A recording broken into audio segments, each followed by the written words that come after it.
Sir வணக்கம் sir. வணக்கம். எடப்பாடி பழனிசாமி அவர்கள் ஒரு மிக முக்கியமான விஷயத்த சொல்லியிருக்கிறார். எதுக்காக அதிமுகவின் வாக்கு சதவீதம் குறைஞ்சதுன்னு உங்களுக்கு தெரியுமா? 10% மூத்த தொண்டர்கள்லாம் காலமாயிட்டாங்களாம், அதனாலதான் குறைஞ்சிருக்கு. காலமானதுக்கு அவன் தான் காரணம். ஏன் மனசு உடைஞ்சு காலமாயிட்டாங்க. 10% பேரா? ஆமா, என்ன மனசு உடைஞ்சாங்க?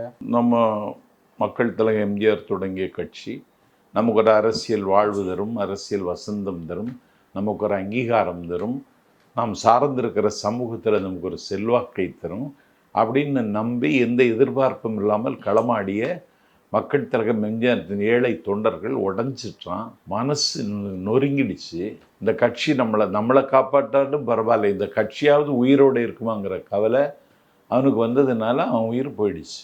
அது ஒரு லாஜிக்கான பதிலுன்னு சொல்லிட்டு அதுக்கு நீங்க விளக்கம் வேற கொடுக்குறீங்களா? இல்ல அப்படி அவன் அதுதான் காரணம். பட் அந்த பதிலை நீங்க ஒத்துக்கிறீங்களா? 10% பேர் இறந்ததுனால தான் குறைஞ்சிச்சு. 10% பேர் இறந்ததுனால தான் குறைஞ்சுன்னா 10% இறந்ததுக்கு எடப்பாடி பழனிசாமி பொறுப்பேற்றுக்கணும். எடப்பாடி பழனிசாமி எல்லாத்துக்கும் ஆராய்ஞ்சு வழியை கண்டுபிடிக்கிறாரு. எப்படி வாக்கு குறைஞ்சது அதை நல்லா ப்ராக்டிக்கலா கிரவுண்ட் ரியாலிட்டியை கால்குலேட் பண்ணி. கிரவுண்ட் ரியாலிட்டிவனுக்கு என்ன தெரியும் சார்? அதுக்குலாம் டீம் வச்சிருக்காரு சார். டீம் வச்சு அவங்க கொடுத்த அறிக்கை. டீம் என்ன சரி நாக்கு வலிக்கிறான்னா சார்? திமுகவில் ஒருங்கிணைப்பு குழு போட்டுட்டாங்க. தினசரி அறிவாலயத்தில் அந்த ஒருங்கிணைப்பு குழு ஒவ்வொரு துறை சார்ந்து என்ன செய்யலாம்.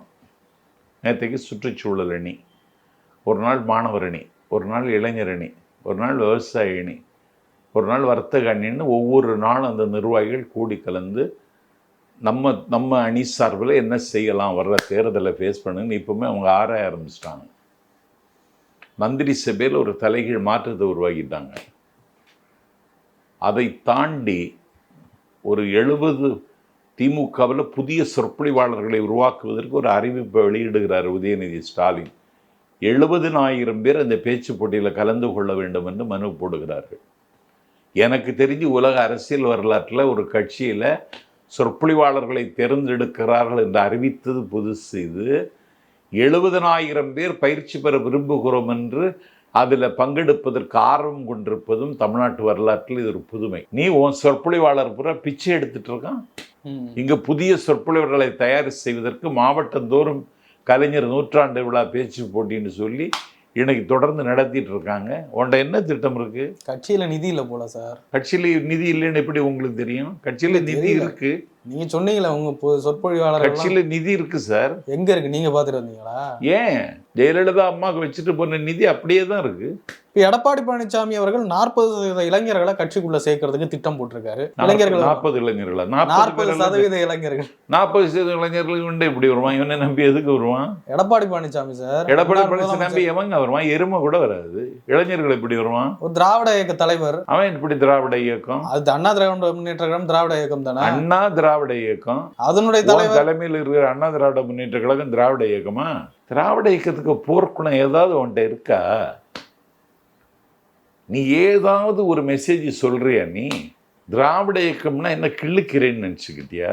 இருட்டிலிருந்து வெளிச்சத்துக்கு, பழமையிலிருந்து புதுமைக்கு, 10ஆம் பசிலித்தனத்திலிருந்து பகுத்தறிவு புரிக்கு, பள்ளத்திலிருந்து சமவெளிக்கு, அந்தகாரத்திலிருந்து அறிவித்திடலுக்கு அழைத்து கொண்டு வருவதுக்கு பேர் தான் திராவிட இயக்கம். நீ திராவிட இயக்கமா? அந்த வழி வழியா வராருல்ல பாரம்பரிய முறைப்படி. என்ன பாரம்பரிய முறைப்படி? எம்ஜிஆர், ஜெயலலிதா, எடப்பாடி பழனிசாமி. எம்ஜிஆரும் எடப்பாடி பழனிசாமி ஒண்ணாமா? அந்த பொசிஷன்ல இருக்காரு சார். அதுக்காக எம்ஜிஆர் வாந்தி எடுத்தா அந்த வாந்திக்கு ஈடாக மாட்டானே. எடப்பாடி பழனிசாமி ரொம்ப குறைச்சு மதிப்பிடுறீங்களா? குறைத்து மதிப்பிடுது இல்லை, அப்படி உள்ள ஆளு தான் அவன். தோல்வி குறித்து ஆராய்ஞ்சுக்கிட்டு இருக்காருங்க சார். ஆராயணும். நீ யாரை வச்சு ஆராயணும்? திண்டுக்கல் சீனிவாசன் வச்சா? ஏன் மூத்த நிர்வாகிகள்லையோ? ஏமா ஆப்பிளுக்கும் மாங்காய்க்கும் வித்தியாசம் தெரியாதவன் அவன். ஜெயக்குமாரை வச்சு ஆராயிறாரு. ஜெயக்குமாரை வச்சு எப்படி ஆராய முடியும்? போக்சோ சட்டத்தில் கைதாக வேண்டியவன். அவனை வச்சு நீ எப்படி ஆராயிறது? சமீபத்தில் ஒரு கூட்டத்தில் ஒருங்கிணைப்புக்கு வாய்ப்பே இல்லைன்னு சொல்லிட்டாரு. யாரு? எடப்பாடி பழனிசாமி. நீக்கப்பட்டவர்கள் தான். இந்த ஒருங்கிணைக்கணும்லாம் யாரும் வரக்கூடாதுன்றார். ஒருங்கிணைக்கணும்னு களத்தில் இறங்கி இருக்கிறவங்க இவனோட செல்வாக்குள்ளவங்க. யார் இறங்கி இருக்கிறா? கேசி பழனிசாமி. கொங்கு மண்டலத்தில் அவருக்கு செல்வாக்கு இருக்கு. அவருக்கு செல்வாக்கு இருக்கா? ஆமாம். ஒருங்கிணைக்கணும்னு இறங்கி இருக்குது பெங்களூர் புகழேந்தி. அவருக்கு தமிழ்நாடு முழுக்க செல்வாக்கு இருக்கு. ஒருங்கிணைக்கணும்னு இறங்கி இருக்கிறது ஜேசிடி பிரபாகரன், மக்கள் தலைவர் எம்ஜிஆர் காலத்தில் சட்டப்பேரவை உறுப்பினர். வில்லிவாக்கங்களத்தில் 1000 பிறை கண்ட பேராசிரியரை வீழ்த்தி காட்டி வெற்றி திருமகன்.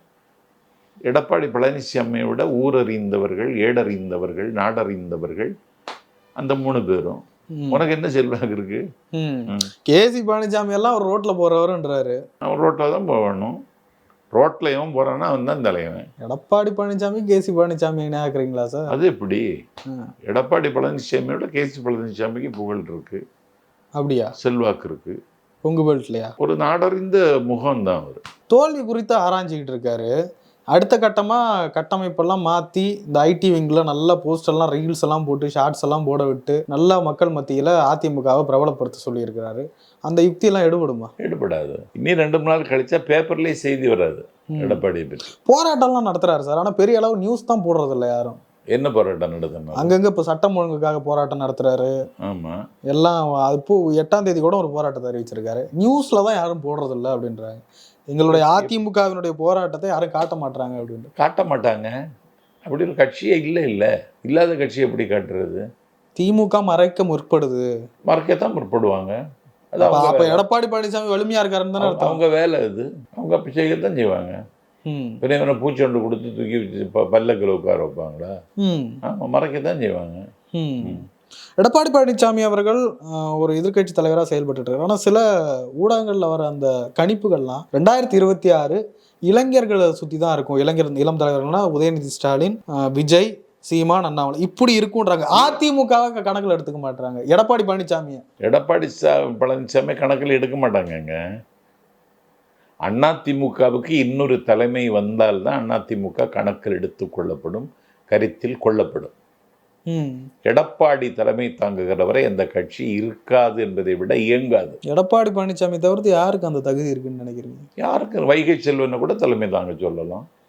நல்ல சொற்பொழிவாளர், ஆற்றல் மிகுந்த எழுத்தாளர், ஒரு சிறுபான்மை சமூகத்தை சார்ந்தவர், அவரை கூட தலைமை தாங்க சொல்லலாம். செல்வாக்கு இருக்கணும்ல.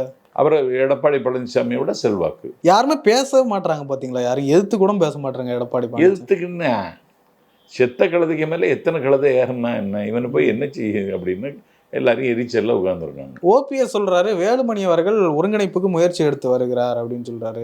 உண்மையா? வேலுமணி, தங்கமணி, பொள்ளாச்சி ஜெயராமன் எல்லாரும் எடுத்துட்டு தான் இருக்காங்க. இப்படிதான் 6 பேர் ஏதோ போனாங்க பார்த்தாங்கன்னு எல்லாரும் போயிடுவாங்க. எங்க சார் போனாங்க? வருஷமா கதை மட்டும் பேசிட்டு இருக்க வேண்டியதான். இனிமேல் தான் அதுக்கான கட்டம் வந்திருக்கு. இல்ல என்ன எடப்பாடி பழனிசாமி கிட்ட என்ன குறைய கண்டுட்டீங்கன்ற? என்ன குறை கண்டுட்டு? ஆமா, அண்ணாவை பற்றி ஒரு 1/2 மணி நேரம் பேச சொல்லு. ஏன் பேச மாட்டாரா? பேச சொல்லுங்கிறேன். நான் பேசுறதே விட்டுருதேன். அவருக்கு தெரியாம இருக்குமா சார்? பெரியாரை பற்றி ஒரு 1/4 மணி நேரம் பேச சொல்லு. மக்கள் தலைவர் எம்ஜிஆரை பற்றி பேச சொல்லு. ஜெயலலிதாவுடைய ஆளுமையை பற்றி பேச சொல்லு. அவனுக்கு என்ன தெரியும்? ஒன்றும் தெரியாது. இப்போ திருமாவளவன் இப்போ திமுக கூட்டணியில இருந்து கொஞ்சம் விலக ஆரம்பிக்கிறார், இல்லை அவருக்கும் திமுக கூட்டணிக்கும் உரசல் இருக்கு அப்படின்னு பேசுறப்போ எடப்பாடி பழனிசாமி பக்கம் அவர் போவாரா அப்படின்ற மாதிரிலாம் சிலர் பேசிக்கிட்டு இருந்தாங்க. ஆனால் மதுவிலக்கு மாநாட்டுக்கு கூட எடப்பாடி பழனிசாமியை திருமாவளவன் கூப்பிட்ட மாதிரி தெரியலையே. சார், இவனை யாரும் கூப்பிட மாட்டாங்க. இனிமேல் நம்ம ஒரு கல்யாண பத்திரிகை கூட அவனுக்கு போகாது. அவனா கல்யாணம் பண்ணிக்கிட வேண்டியது. இல்லை 2026 திமுக கூட்டணியில் இருக்கிற அந்த அதிருப்தி கட்சிகள்லாம் எடப்பாடி பழனிசாமி தலைமையில இறங்க. எடப்பாடி பழனிசாமி நம்பி யாரும் போக மாட்டாங்க. தனிமரமா நிற்பான். ஏற்கனவே பாஜக இருந்திருக்கு சார், பாமக போயிருக்கு சார், ராமதாஸ் போயிருக்காரு, இப்போ தேமுதிக இருக்கு. இனி யாரு சேருவாங்கன்னா சிங்கமுத்து, அவன் சேர வாய்ப்பு இருக்கு. வடிவேல் கூட நடிச்சாரு. ஆமா, அவர் ஏற்கனவே அதிமுக தானே இருக்காரு, பேச்சாளராக இருந்தவர். அவர் சேர வாய்ப்பு இருக்கு. ரொம்ப குறைச்சி மதிப்பிடுறீங்களோ? கரு நாகராஜன் வெளிப்படையாக கூப்பிட்டாரு, அதிமுக கூட இணையணும், அதிமுக கூட்டணிக்கு வரணும் அப்படின்னு சொல்லியிருந்தார் கரு நாகராஜன். ஆமா. ஸோ அப்படின்றப்ப இன்னமும் பாஜக எதிர்பார்த்து ஒருத்தன் இருக்கானா தமிழ்நாட்டில்? பாஜக துணைத் தலைவர் சார். அப்படியா? அந்த கட்சிக்கு வேற துணைத் தலைவர் வேறையா? தலைவர் வேற துணைத் தலைவர் வேறையா? ஓ, பெரிய கட்சி போல இருக்கு. அதிமுக ஒருங்கிணைப்பு குழுன்னு ஒன்று ஆரம்பிச்சாங்களே, அது ஏதாவது எஃபெக்ட் தெரியுதா உங்களுக்கு? கேசி பழனிசாமி ஒன்று தொடங்கினாரு, எஃபெக்ட் தெரியுதாண்ணா? அதுதானே இப்போ நடந்துட்டு இருக்கு. ஒருங்கிணைப்பு குழுவினுடைய எஃபெக்ட் இருக்கு. ஆமா, எல்லாத்தையும் பேசிட்டு இருக்காங்க. அவங்களால என்ன ஒருங்கிணைக்க முடியும் அப்படின்ற மாதிரிலாம் கேள்வி வந்துச்சு. அவங்க தான் வேற யாருக்கு ஒருங்கிணைக்க முடியும்? அவங்க தான் அந்த மூவ் பண்ணிட்டு இருக்காங்க எல்லாத்தையும். இல்ல எடப்பாடி பழனிசாமி பலத்துக்கு அவங்களால முடியுமா? எடப்பாடி சாமிக்கு என்ன பலம்? ஒரு பலமும் கிடையாது. சமீபத்தில் விசிகா வந்து மது ஒழிப்பு மாநாடு ஒன்று நடத்தினாங்க. இந்த மாநாட்டை எப்படி பார்க்குறீங்க? நல்ல முயற்சி, நல்ல தொடக்கம். போதையில் புதைந்து கொண்டிருக்கிற தமிழகத்தை புனரமைப்பதற்கு திருமாவளவன் இந்த நாட்டில் ஒரு மாநாடு நடத்தி இருக்கிறார் என்றால் அவரை வருகிற தலைமுறை பாராட்டு. ஒரு சமூக பிரச்சனை உள்ள தலைவனாக இன்றைக்கு ஒரு புதிய அவதாரம் எடுத்திருக்கிறார் திருமாவளவன். மகளிர் மாநாடு என்று அறிவித்ததன் மூலம் பெண்களை அரசியல் படுத்துகிறார். மகளிர் மாநாடு என்று அறிவித்ததன் மூலம் இந்த சமூகத்தில் இதை மாற்ற வேண்டிய பொறுப்பு பெண்களுக்கும் இருக்கிறது என்பதை பெண்களுக்கு உணர்த்தி இருக்கிறார். திராவிட முன்னேற்றக் கழகம் அதிகாரத்தில் இருக்கிற கட்சியை அழைப்பு விடுத்ததன் மூலம் டி.கே. இளங்கோவனும் அண்ணன் ஆலந்தூர் பாரதியும் கலந்து கொண்டதன் மூலம் ஆளுகிற கட்சியிடமே இன்றைக்கு தன்னுடைய மேடைக்கு அழைத்து பேச வைத்திருப்பதன் மூலம் மதுவிலக்கை நடைமுறைப்படுத்த வேண்டிய நாள் வரும் என்ற ஒரு நம்பிக்கையை மக்கள் மத்தியில் உருவாக்கியிருக்கிறார். 8ஆம் தேதி நடைபெறக்கூடிய அமைச்சரவை கூட்டத்தில் சில குறிப்பிட்ட கடைகளை மூடுவதற்கு எந்த கடை எந்த மாவட்டம் என்று பட்டியல் தயாரித்துக் கொண்டிருப்பதாக செய்திகள் வந்து கொண்டிருக்கின்றது. இதெல்லாம் திருமாவளவன் நடத்திய மகாநாட்டின் விளைவுகள் தான். தமிழிசை சவுந்தரராஜன் ரொம்ப கொதிக்கிறாங்க, என்ன அசிங்கப்படுத்திட்டார் திருமாவளவன் மாநாட்டில். அவர் யாரையும் அசிங்கப்படுத்த மாட்டாரு. தமிழிசை சவுந்தரராஜன் ஏற்கனவே அசிங்கம் தான், அதுல இன்னும் அசிங்கப்படுத்த என்ன இருக்கு? தமிழிசை கேட்டாங்க, காந்திக்கு போய் மரியாதை செலுத்தலையே, அப்ப காந்தியோட கொள்கையை உங்களுக்கு பிடிக்கலையோ? காந்தியோட கொள்கை மதுவிலக்கு எதுக்கு அப்படி சொல்லணும்? அது என்ன வலிந்து பேசுவது? முதல்ல தமிழிசை பற்றி கேட்காதீங்க. அதெல்லாம் காலாவதி ஆனவங்களை பற்றி ஏன் கேட்குறீங்க? நீங்க வேற கேள்வி கேளுங்க. இல்ல திருமாவளவன் அப்படி பேசலாமா? தமிழிசை அவர்களே உங்களுக்கு குடிப்பழக்கம் இருக்கா இல்லையான்னு தெரியல, ஆனா எனக்கு இல்லை அப்படின்றாரு. அப்படி பேசலாமா? அம்மா அவருக்கு இல்லைன்னு சொல்றாரு. தமிழிசை கொதிக்கிறாங்களே, என்ன ஒரு பெண்ணை ஒரு அசிங்கப்படுத்திட்டாரு அவரு. கொதிச்சா தனிநபர் விமர்சனம் அப்படின்ற கொதிச்சா ஏசி ரூம்ல போய் படுக்க சொல்லுங்க. சார், ஒரு பெண்ணுக்கு இது மாதிரி அநீதினா கேட்க மாட்டீங்களா? பெண்ணுக்கு ஒன்றும் அநீதி ஒன்றும் இல்லையே. திருமாவளவன் அப்படி உள்ள ஆள் கிடையாது. அவர் சொல்றாரு அதுக்கு வந்து தனிநபர் தாக்குதல் தேவையா? தனிநபர் தாக்குதலே கிடையாது. நீ எதுக்கு காந்தி சிலைய மாலை போடலன்னு சொல்ற? நீ அவன் போகலன்னா அவங்க கேட்குறாங்க. காந்தியை மதிக்கலன்னு நீ சொல்றதுக்கு யாரு? அவர் மாநாட்டிலையும் படம் வச்சிருந்தது காந்திக்கும் சக்கரவர்த்தி ராஜகோபாலாச்சாரிக்கும். இது தெரியாதா தமிழிசைக்கு? மதுவிலக்கு கொள்கையில நம்பிக்கை உள்ள தலைவர் அண்ணல் காந்தியடிகள், அதை நடைமுறைப்படுத்திய தலைவர் சக்கரவர்த்தி ராஜகோபாலாச்சாரி. தலைவர் கலைஞர் அவர்கள் மதுவிலக்கை ரத்து செய்ய போகிறார் என்ற செய்தி கேள்விப்பட்டு கொட்டும் மழையில் கோபாலபுரத்தின் படியேறி மதுவிலக்கை ரத்து செய்யாதீர்கள் என்று கலைஞரிடத்தில் விண்ணப்பித்தவர் சக்கரவர்த்தி ராஜகோபாலாச்சாரி. அவருக்கு இந்த படத்தையும் அண்ணல் காந்தியடிகளுடைய படத்தையும் வச்சு அவர் மரியாதை செய்கிறாரு. நீ அதில் போய் எதுக்கு தலை காட்டுற? உனக்கு ஒரு மைக்கு நோய், எப்பவுமே ஏதாவது பேசிட்டு இருக்கணும். தமிழிசை சவுந்தரராஜன் அவர்கள் இன்னொரு பக்கம் உதயநிதியும் விமர்சிக்கிறாங்க. என்ன இது துணை முதலமைச்சர் பதவி கொடுத்துருக்கீங்க, என்ன முடியாட்சியா, பெரிய ஆபத்தை கொண்டு வருகிறது திமுக அப்படின்றாங்க. அமித்ஷாவுக்கு மகனுக்கு என்ன வேலைன்னு தெரியுமா சார்? அவர் கிரிக்கெட்ல இருக்காரு சார். ஜெய்ஷாவுக்கு அவன் கிரிக்கெட் விளையாட்டுக்காரனா? அதுக்கு அரசியலுக்கு நான் சொந்த வாரிசு அரசியல்ல இருக்காரு. பீஷ் கோயல் யாரு? மத்திய அமைச்சர். எங்கிருந்தோம் தான் வாரிசு அரசியல்னு பேசுனீங்கன்னா உங்களை நாரடிச்சிருவோம். அவ்வளோ பேர் இருக்கான் சொல்றது. அப்படி சொல்றது சரிதானே? இல்லை, உதயநிதி ஸ்டாலின் வாரிசு அரசியலுங்கிற வட்டத்துக்குள்ள அவர் வரமாட்டார். கொள்கை அரசியல். எத்தனை 5 வருஷமா? 5 வருஷமாவா? ஆமா, 2019 நாடாளுமன்ற தேர்தலில் பிரச்சாரம் பண்ணாரு. ஆமா, 24 துணை முதலமைச்சர். 5 வருஷம் தான் ஆயிட்டாரு. அதுக்கு முன்னாடி சினிமா நடிகர். அதுக்கு முன்னாடி சினிமா நடிகரா? ஏன் அவருக்கு தாத்தா வந்து அவரை தூக்கி வளர்த்தாரு. அரசியல் அவர்கிட்ட கற்றுக்கிட்டாரு. அண்ணா ஸ்டாலின்கிட்ட கற்றுக்கிட்டாரு. கட்சி முன்னோடிகள்கிட்ட நல்ல பேர் வாங்கிட்டாரு. பூத்து வருகிற புதிய தலைமுறையை பதியம் போடுகிறாரு. திராவிட இயக்க பயிற்சி பாசறை நடத்துகிறாரு.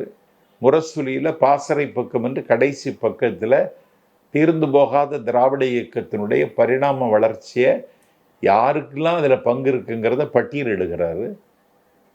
ஒரு விளையாட்டு தலைநகராக தமிழ்நாட்டை இன்னைக்கு மாற்றி காட்டியிருக்கிறாரு.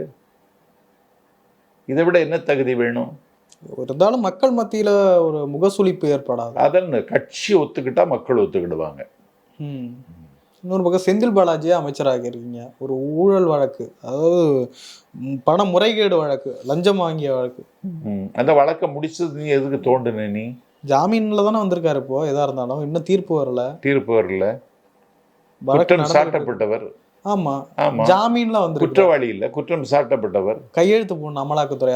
ஆமா, இன்னைக்கு அமைச்சராக இருந்திருக்கு. இதெல்லாம் அழகா திமுக? ஏன் திமுகவுக்கு அழகா? அதெல்லாம் நீதிமன்றத்தினுடைய தீர்ப்புக்கு கட்டுப்படுகிறது, அவ்வளவுதான். இல்ல அவ்வளவு அவசரமா எதுக்கு அமைச்சராகணும்? தேர்தல் வரப்போகுதுங்க. தமிழ்நாட்டுல கட்சியை பலப்படுத்த வேண்டாமா? எடப்பாடி பழனிசாமியும் இப்போ தேர்தலுக்கு ஏறக்குறைய இப்படி தயாராகிட்டு இருக்காரு போல.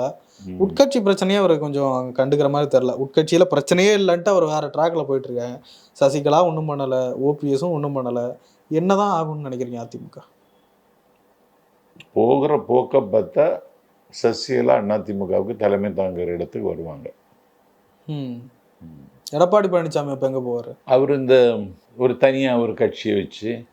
எடப்பாடி பழனிசாமி தனி கட்சி? ஆமாம், கொங்கு நாட்டு கட்சின்னு ஏதாவது ஒரு கட்சியை வச்சு நொங்கு சின்னத்தை வாங்கி நிற்க வேண்டியதுதான்.